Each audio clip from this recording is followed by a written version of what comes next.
Hey, this is Mike Barnes, the financial first responder. Hey, if you're not subscribed to my channel, please like and subscribe my channel. Hey, today's topic, real quick, real simple, is life insurance overview. It's sponsored by Ethos. I am a licensed agent.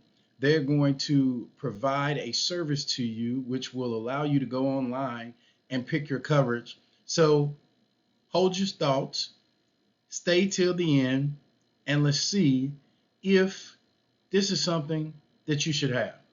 Now, tell you a little story.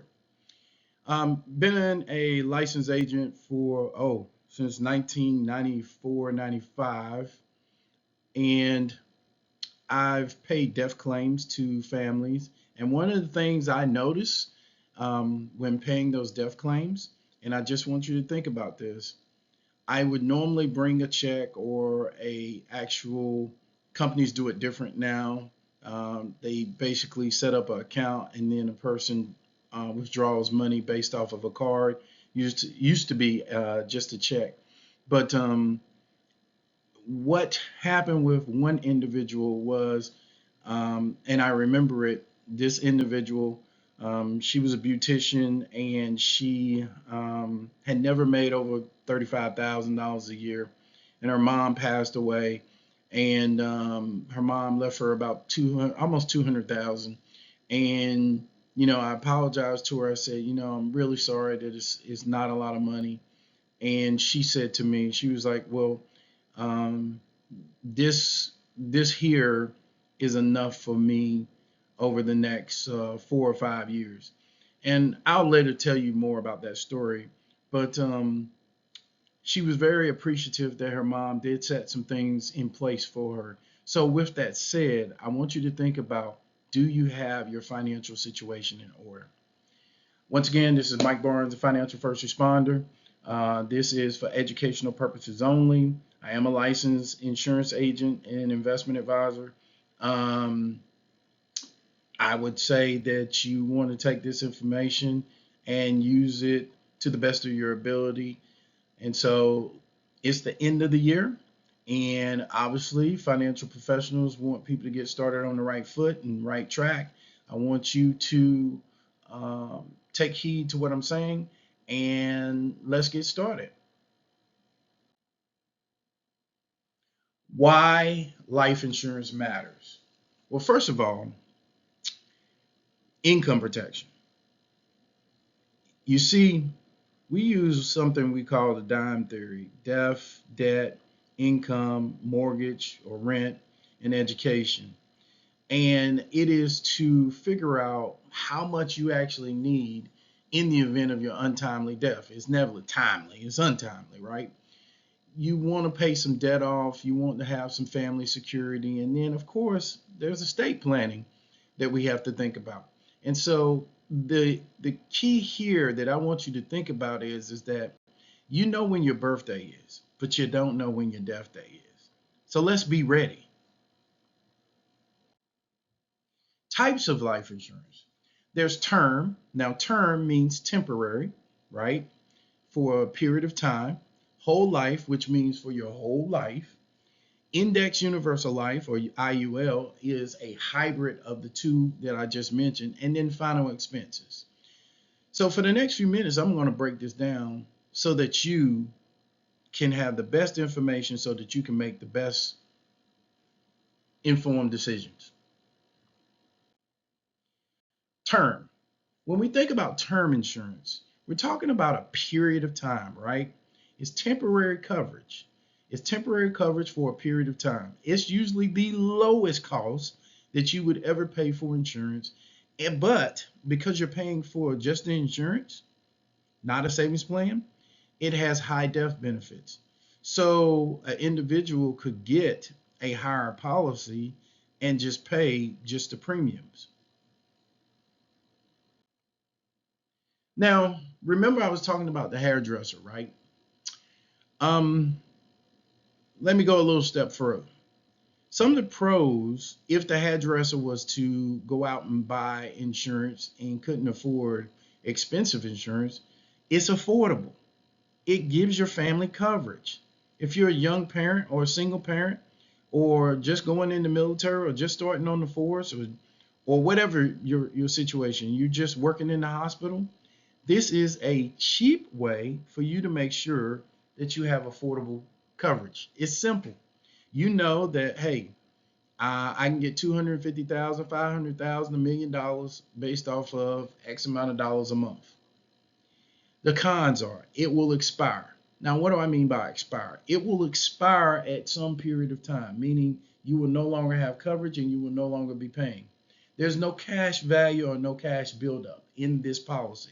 So, with that said, I want you to think about term is for a period of time. It may not be everything that you need, but it is something. The alternative to this is whole life. It's permanent. It's permanent coverage. So whatever age you are, you could have it all the way up to 100, 110, depending on the carrier, right? It's guaranteed premiums. You pay the same amount every year. You build some cash value. Okay, it takes time for you to build the cash value up, but you could eventually use that money in some shape or form or fashion. Some people have paid for weddings. Some people have paid for college. Some people have bought cars. Some people have used it to buy houses.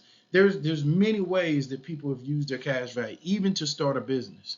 So I want you to think about whole life. The difference between whole life and term is temporary and whole life is permanent. Now, what are some pros and cons? Let's look at this. One of the pros is you got lifetime coverage, meaning you have it for your whole life. It's predictable. The con, though, is that it is extremely, extremely, in some cases, has a higher premiums, which means it's expensive. You have lower death benefits because you have the mixture of building up your cash as well as having the insurance. So, with that said, you want to keep that in mind that maybe you have some term and some whole life, right? Now, index universal life is permanent coverage. The growth potential is there, and then you have downside protection. Now, with universal life, the key here is I want you to understand in this next slide, there's a key word here that I want you to think about.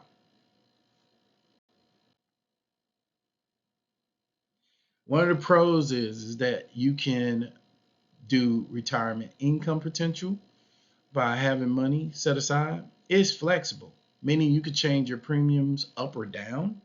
Let's say you have a hard year and you just need to keep your coverage in force.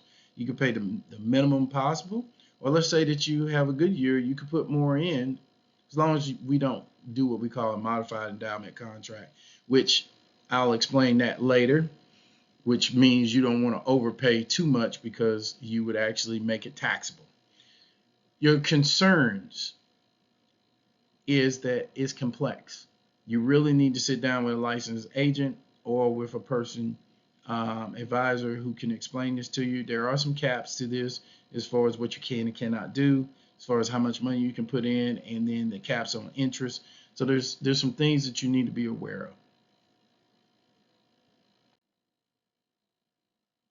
Final expenses. Now, for some of y'all, you may not know this, but my family has a funeral home, and so we see this a lot. Okay, it covers funerals and medical bills. The last thing you want to do is leave medical bills after you're gone. It's easy for you to qualify in most cases. Okay, and at funeral homes they call these pre-need cases for just insurance to be buried with or cremated. And then there's small face amounts. When I say small face amounts, we're talking, anywhere from 5, 10, no more than 25,000, are usually these small face amounts for a person who just wants to take care of their final expenses.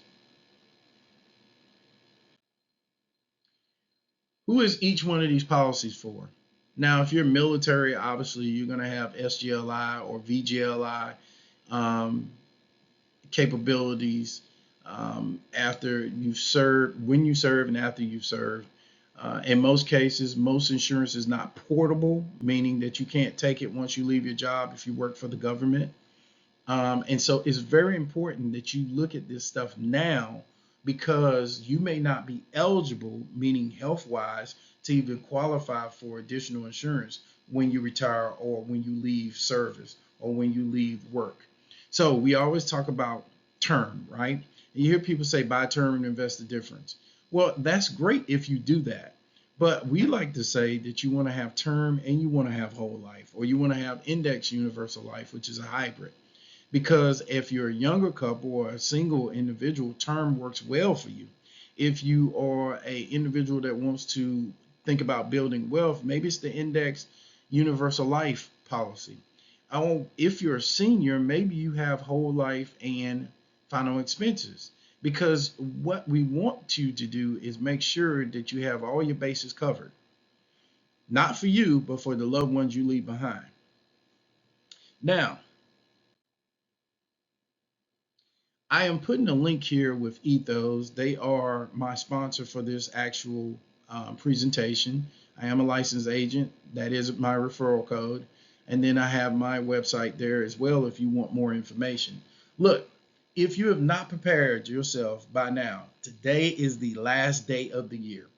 I want you to like and subscribe my channel. I want you to go and click the link and see what you qualify for and see how Ethos can help you. Once again, this is Mike Barnes, a financial first responder. Please like and subscribe my channel. And listen, you don't buy life insurance for you. There's other products that you can buy while you're living. This is for the people you leave behind. And trust me, the people that you leave behind, they're going to know how much you care about how much you left behind. Until we talk again, this is Mike Barnes. God bless. Happy New Year. And I'll see you on the beaches of the world.